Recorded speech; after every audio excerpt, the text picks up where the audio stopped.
and welcome to Victory is Yours channel. This video is about idioms and phrases of 2020 Civil Services Mains English compulsory paper. The rest of the paper I had discussed in my previous video. You can check the playlist, and this video is only about the idioms and phrases that has come to use in your own sentences. They don't ask you to write the meaning, but they tell you to use the idiom or the phrase given in your own sentences. ठीक है, तो इस video में हम उन्हीं idioms और phrases को discuss करेंगे, और rest of the question paper के जो सॉल्यूशंस है वो आप मेरे प्लेलिस्ट में चेक कर सकते हो. So let's start. So first idiom and phrase जो आया हुआ था वो था कोल्ड कंफर्ट. इसकी मीनिंग नहीं बतानी है उनको, इसका सिर्फ आपको यूज़ करके बताना है सेंटेंस में, ठीक है. तो लेकिन मैं यहाँ आपको पहले मीनिंग बताऊँगी. So something that has failed it's intended source of solace. तो कोई ऐसी चीज़, कोल्ड कंफर्ट मतलब कंफर्ट क्या होता है? जो आपको सुकून दे, आराम दे.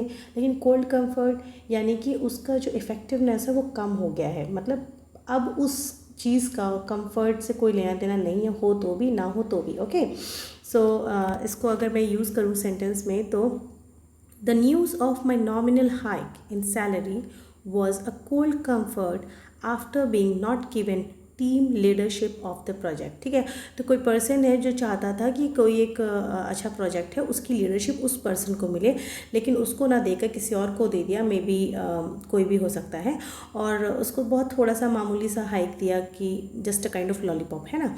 तो उससे कि वो चीज़ जो आपको लीडरशिप आपने मिस करी है, एक टीम को लीड करने का जो अपॉर्चुनिटी है, जो पर्क्स होते हैं, वो मिस करने के बजाय उसको आप कंपनसेट करो एक नॉमिनल सैलरी हाइक से. तो it is a cold comfort for that person. Okay, next is and in smoke.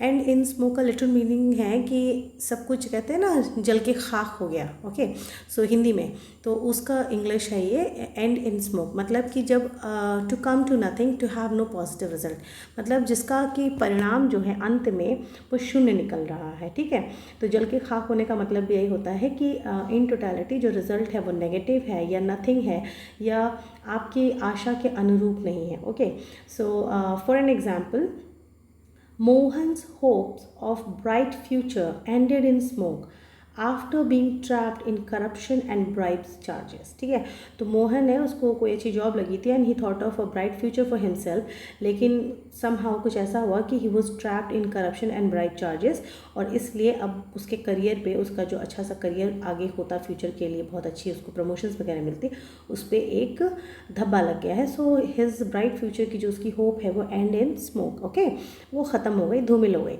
Next है feather one's nest. To feather one's nest का मतलब होता है कि पहले आप अपना, मतलब जैसे जैसे चिड़िया होती है, एक एक तिनका लाके अपना घोंसला बनाती है, नेस्ट बनाती है. ठीक है, तो फेदर्स वंस नेस्ट है क्योंकि कोई सामने वाला आपके पास किसी वजह से है, या कोई आपके पास कोई भी चीज़ है, तो आप किसी भी मौके को अपने फ़ायदे बनाने से नहीं छोड़ते, है ना, नहीं चूकते. मतलब कोई भी मौका हो, अच्छा मौका हो या कोई सैड बात है, या कोई आपके पास हेल्प में आया है, कोई रो रहा है, गा रहा है, आपको उससे फ़र्क नहीं पड़ता.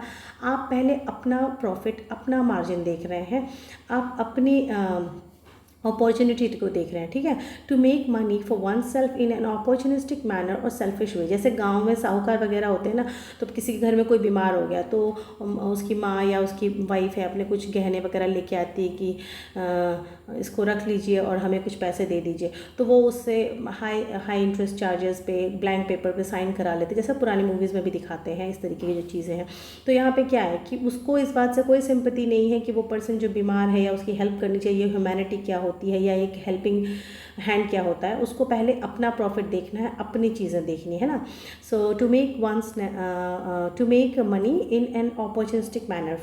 फॉर एन एग्जाम्पल अगर मैं इसको यूज़ करूँ, तो Shyam is so greedy that he first feather his nest instead of helping Gita in crisis. ठीक है, तो श्याम है वो पहले अपना, उसने स्वार्थ साधा गीता के थ्रू कि उसको उससे सैलरी लिया, जो भी है पैसे फीस वगैरह, और बाद में उसकी कोई क्राइसिस में हेल्प करेगा नहीं करेगा, not a guarantee. Okay, next is incumbent upon. मतलब कि कोई ऐसी ऑब्लिगेशन है, जिम्मेदारी है, जिसको मतलब आप चाहो या ना चाहो वो आपके ऊपर आ पड़ी है, थोपा गया है, नहीं थोपा गया है, वो आ पड़ी है, अब वो आपकी ही है, आपको ही करना है, चाहे मजबूरी से कह लो चाहे खुशी से. जैसे कि कोई फैमिली में हस्बैंड वाइफ ही हैं और एक छोटा बच्चा है।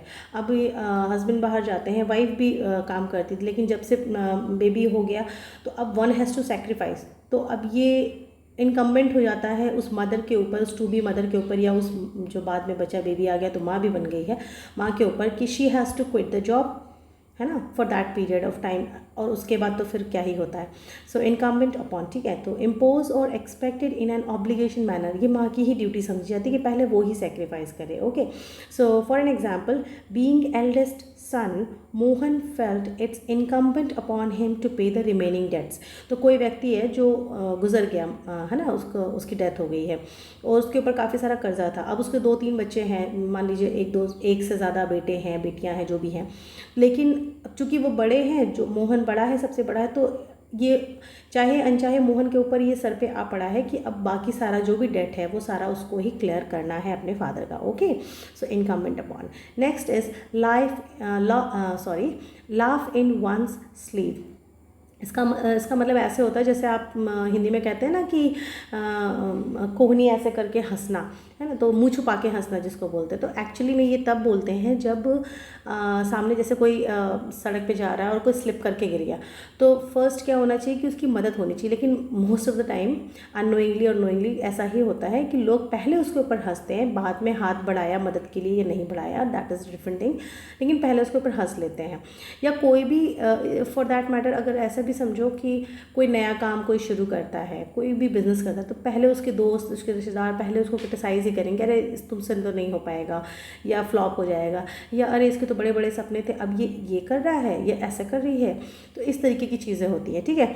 टू रिजॉइस और be amuse secretly at others mistakes और मिसफॉर्च्यून्स। और ऐसा नहीं कि सिर्फ गलती, भाई किसी की कोई मजबूरी हो सकती है, किसी के अचानक लाइफ में कुछ ऐसा टर्निंग पॉइंट आ सकता है कि कोई व्यक्ति जो आज suppose, I am not saying कि ऐसा किसी के साथ हो, बट आज सिविल्स के लिए प्रिपेयर कर रहा है, बहुत सब कुछ है, लेकिन somehow at certain point of time life में उसको कहीं कुछ और करना पड़ सकता है, उसको अपने सारे ड्रीम्स क्विट करने पड़ सकते हैं। अब आप सोचो उसको कैसा लगेगा, but anyways, so laugh in one's sleep. तो ये कैसे इसको सेंटेंस में यूज़ करके बताते हैं कि for an example, Geeta started a coaching centre to make her living but neighbours laugh in sleep for her struggle. तो वही बात है कि गीता है, उसकी कोई कारण है, कोई वजह है जिसकी वजह से उसने एक छोटा सा कोचिंग सेंटर अपने यहाँ स्टार्ट किया है ताकि वो कुछ अर्न कर सके अपनी लिविंग करने के लिए। तो नेबर्स जो हैं वो उसका मजाक उड़ा रहे हैं, क्यों? पहले तो आपको मदद नहीं करनी और मजाक भी उड़ाना है, तो यही आजकल की सोसाइटी में होता है। Anyways, so this was all for this paper. ये क्वेश्चन 5D होता है, ठीक है। क्वेश्चन 4 के जितने भी सेक्शन थे मैंने प्रीवियस वीडियो में डिस्कस किए हैं। 5A and 5B and 5C ये 3 रहते हैं, तो ये मैं एक अलग वीडियो बनाऊंगी because this was idioms and phrases, तो मैंने इसको यहाँ पे इस तरीके से किया है।